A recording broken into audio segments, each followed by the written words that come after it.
سیدنا عبداللہ بن عباس رضی اللہ تعالیٰ عنہ بیان کرتے ہیں، نبی کریم صلی اللہ علیہ وسلم بھلائی کے کاموں میں سب سے زیادہ سخاوت کرنے والے تھے، اور آپ کی سب سے زیادہ سخاوت ماہ رمضان المبارک میں ہوا کرتی تھی۔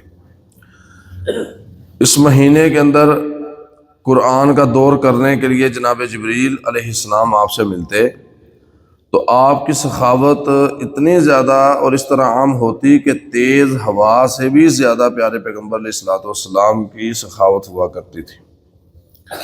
اس سے معلوم ہوتا ہے کہ رمضان المبارک میں عام دنوں کے مقابلے میں صدقہ و خیرات کا زیادہ اہتمام کرنا چاہیے۔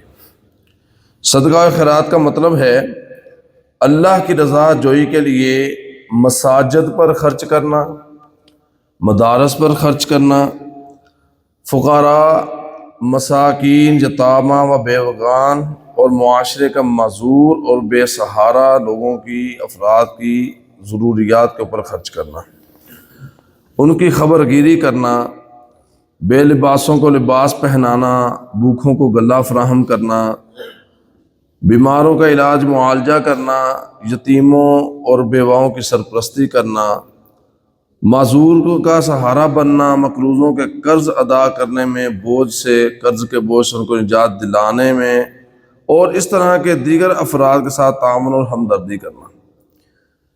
اور جو بندہ دینے والا ہے وہ لینے والے سے بہتر ہے۔ نبی کریم صلی اللہ علیہ وسلم نے فرمایا، عبداللہ بن عمر رضی اللہ تعالیٰ عنہ روایت کے راوی ہیں، آپ نے فرمایا ید العلیٰ خیر من الید السفلی، اوپر والا ہاتھ نیچے والے ہاتھ سے بہتر ہے۔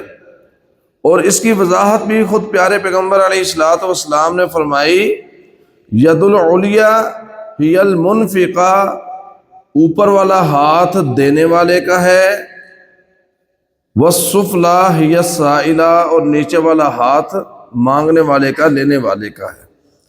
تو دینے والا ہاتھ لینے والے سے بہتر ہے۔ اور یہ بات ہمیشہ یاد رکھیں، میں اکثر یہ جملہ بولتا ہوں کہ اللہ تعالیٰ کا لاکھ کروڑ اربوں خربوں دفعہ شکر ادا کرنا چاہیے کہ یا اللہ تو نے ہمیں دینے والا بنایا ہے، لینے والا نہیں بنایا، اور اللہ ایسے ہی رکھے۔ اور کوئی بندہ اگر آپ کے پاس کسی نیکی کے کام کے لیے چل کر آ گیا یا اپنی ضروریات کو لے کر آ گیا، اور آپ اس کے ساتھ تعاون کر سکتے ہیں، اس کیفیت میں موجود ہیں، تو آپ اسی وقت اللہ کا شکر ادا کیا کریں، اور اپنے اس بھائی کے بارے میں بالکل شیطان کو اپنے دل میں نفرت نہ ڈالنے دیا کریں، اور اس بات کا شکر ادا کیا کریں کہ یا اللہ تیرا شکر ہے کہ تو نے اس کو میرے پاس بھیج دیا، مجھے اس کے پاس سوالی بنا کر نہیں بھیجا۔ بگرنہ کبھی اپنے آپ کو اس جگہ پر رکھ کر سوچیں کہ کن کیفیات سے گزر کر بندہ اپنا منہ کھول کر اپنا ہاتھ آگے کرتا ہے۔ اللہ تعالیٰ سب کے حالات بہتر فرمائے، کسی کو کسی کا محتاج نہ بنائے، اپنے در کا فقیر اور محتاج بنائے۔ اسی طرح صدقہ اور خیرات ایسی ایک چیز ہے کہ اس کا اجر 700 گنا تک بڑھا دیا جاتا ہے۔ اور یہ بات میں نہیں کہہ رہا بلکہ نبی کریم صلی اللہ علیہ وسلم فرما رہے ہیں۔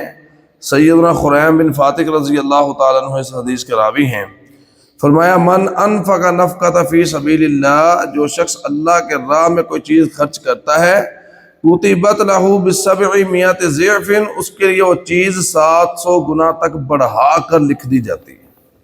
700 گنا تک دیا آپ نے 1 روپیہ ہے، لکھا آپ کا 700 گیا ہے۔ یہ اللہ تعالیٰ کی کتنی کرم نوازی ہے۔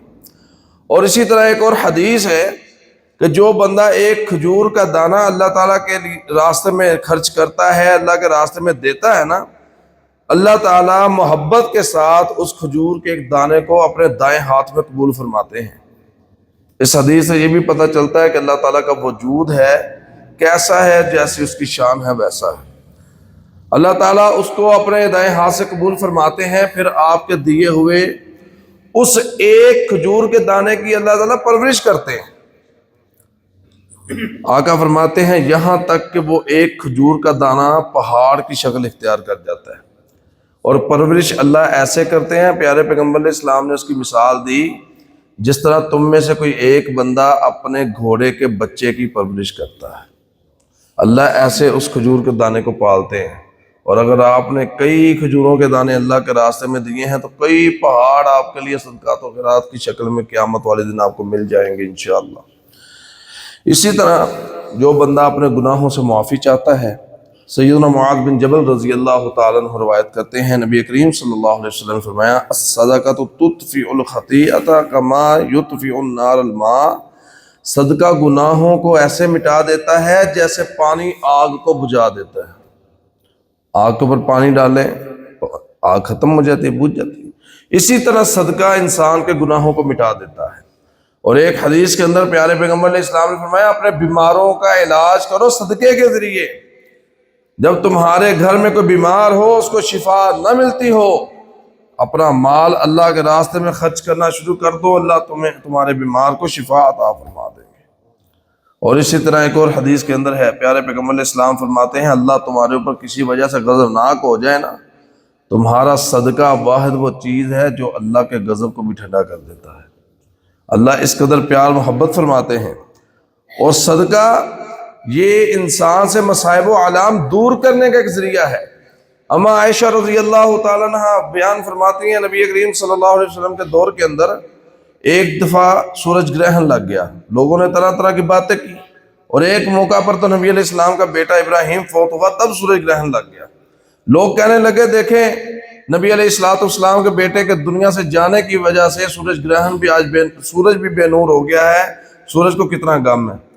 نبی کریم صلی اللہ علیہ وسلم اس موقع پر خاموش رہتے، آپ علیہ السلام کی پورے عرب پر دھاگ بیٹھ جانی تھی، واہ کتنی شان والے نبی ہیں، ان کے بیٹے کی وفات پر سورج بھی بے نور ہو گیا۔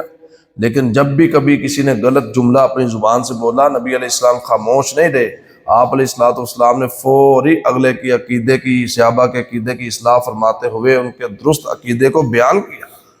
اور آقا علیہ السلام فرماتے ہیں ان الشمس والقمر آیاتان من آیات اللہ، بے شک سورج اور چاند اللہ تعالیٰ کی نشانیوں میں سے دو نشانیاں ہیں، لا یکسفان لموت احد ولا لحیاتہ، کسی کی موت اور زندگی کے ساتھ ان کا کوئی تعلق، جب یہ بے نور ہو جائیں، گرہن لگ جائیں، تو ان کا کسی کی موت اور زندگی کے ساتھ کوئی تعلق نہیں ہے۔ فَإِذَا رَأَيْتُمْ ذَلِكَ، جب تم ان کو اس حالت میں دیکھو، فَادْعُوا اللَّهَ، تم اللہ کو پکارو، یعنی اللہ سے دعا کرو، وَكَبِّرُوا، اور اس کی تکبیرات کو بیان کرو، اس کی بڑھائی کو بیان کرو، وَصَلُّوا، اور نماز پڑھو۔ اور جب سورج گرہن لگ جاتا ہے تو پیارے پیغمبر علیہ السلام نماز کسوف پڑھایا کرتے تھے، وہی ہمیں پڑھنی چاہیے۔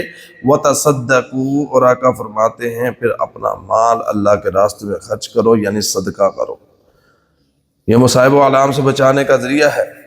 اسی طرح پیارے پیغمبر صلی اللہ علیہ وسلم فرماتے ہیں رزق کے اندر برکت اور مال میں اضافے کا سبب ہے اللہ کے راستے میں مال خرچ کرنا۔ وہ کس انداز میں؟ پیارے پیغمبر علیہ السلام فرماتے ہیں جب بندے صبح کرتے ہیں، صبح ہوتی ہے، الا ملکان ینزلان، دو فرشتے اللہ کی طرف سے نازل ہوتے ہیں۔ ایک فرشتہ ان میں سے کہتا ہے اللہم آتی منفقا خلفا، اے اللہ جو تیرے راستے میں اپنا مال خرچ کرتا ہے اس کے مال کو بڑھا دے، اس کو اور زیادہ عطا فرما۔ اور دوسرا فرشتہ کہتے ہیں اللہم آتی ممسکا تلفا، یا اللہ جو تیرے راستے میں اپنا مال خرچ نہیں کرتا، روک لیتا ہے، اللہ تو اس کے مال کو تلف کر لے۔ تلف کہتے ہیں کسی سے کوئی چیز چھین لینا، یعنی کہ جو بندہ اپنے مال کو اللہ کے راستے میں خرچ کرتا ہے وہ فرشتوں کی دعا کا بھی حقدار بن جاتا ہے، اور جو بندہ مال خرچ نہیں کرتا وہ فرشتوں کی بد دعا کا حقدار بن جاتا ہے۔ اللہ تعالی ہمیں دعائیں سمیٹنے والا بنائیں، بد دعاؤں سے محفوظ فرمائیں۔ میرے محترم پیارے بھائیوں، صدقہ ایک ایسی چیز ہے جس کا انسان کو مرنے کے بعد بھی فائدہ ہے۔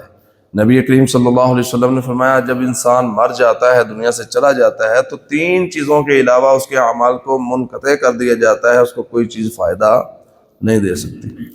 پہلی چیز آقا فرماتے ہیں من صدقۃ جاریہ، صدقہ جاریہ، مرنے کے بعد جو چیز فائدہ دیتی ہے وہ کیا ہے؟ صدقہ جاریہ۔ صدقہ جاریہ ہر وہ چیز ہے جو آپ مستقل بنیادوں کے اوپر مستقبل کے فائدے کو سامنے رکھ کر کسی کام کو کروا دیں۔ آپ مسجد بنوا دیں، آپ مدرسہ بنوا دیں، آپ کسی جگہ پر پانی کا کنواں لگوا دیں، کنویں سے مراد آج کل فلٹر پلانٹ رکھتے ہیں وہ لگوا دیں، کوئی بھی ایسا عمل جو باقی رہے، کوئی ایسا عمل آپ سے اللہ تعالیٰ کوئی کام لے لے تو وہ آپ کے لیے صدقہ جاریہ بن جائے گا۔ دوسرا عمل او علم ينتفع به، وہ علم جس سے لوگ نفع حاصل کر سکے، وہ قرآن اور حدیث کا علم ہے، آپ کسی کو پڑھا دیں، آگے وہ کسی کو پڑھا دے، آپ بیان کر دیں جس طرح میں بیان کر رہا ہوں، آپ کے دل میں کوئی بات ٹک جائے، آپ عمل کر لیں، آپ آگے بیان کرتے چلے جائیں، انشاءاللہ الرحمن یہ ہم سب کے لیے کیا ہے؟ فائدہ مند چیز ہے۔ او ولد صالح یدعو لہ، اور نیک اولاد جو انسان کے مرنے کے بعد اس کے لیے دعا کرتی ہے۔ اسی طرح صدقہ اللہ تعالیٰ کے راستے میں جو بندہ اپنا مال خرچ کرتا ہے، میدان حشر کے اندر جب تمام دنیا کو اپنی اپنی پڑی ہوگی، کوئی کسی کا حال پوچھنے والا نہیں ہوگا، وہاں پر کسی کے لیے سائے کا انتظام نہیں ہوگا، تو ایسی صورتحال کے اندر آقا علیہ الصلوۃ والسلام فرماتے ہیں، سیدنا عقبہ بن عامر رضی اللہ تعالیٰ عنہ حدیث کے راوی ہیں، کل امرئ فی ظل صدقتہ حتی یفصل بین الناس، ہر آدمی اپنے صدقے کے سائے کے نیچے ہوگا یہاں تک کہ لوگوں کے درمیان جنت اور جہنم کا فیصلہ کر دیا جائے گا۔ یعنی جو مال آپ اللہ کے راستے میں خرچ کرتے ہیں، صدقہ دیتے ہیں، آپ اس کے سائے میں ہوں گے، قیامت کے دن آپ کو جب کوئی سایہ نہیں ملے گا تو آپ کا دیا ہوا مال آپ کے لیے سایہ بنا دیا جائے گا۔ اللہ تعالیٰ مجھے اور آپ کو یہ سعادت حاصل کرنے کی توفیق نصیب فرمائے۔ اللہ ہمیں زیادہ سے زیادہ مال اپنے راہ میں خرچ کرنے کی توفیق نصیب فرمائے۔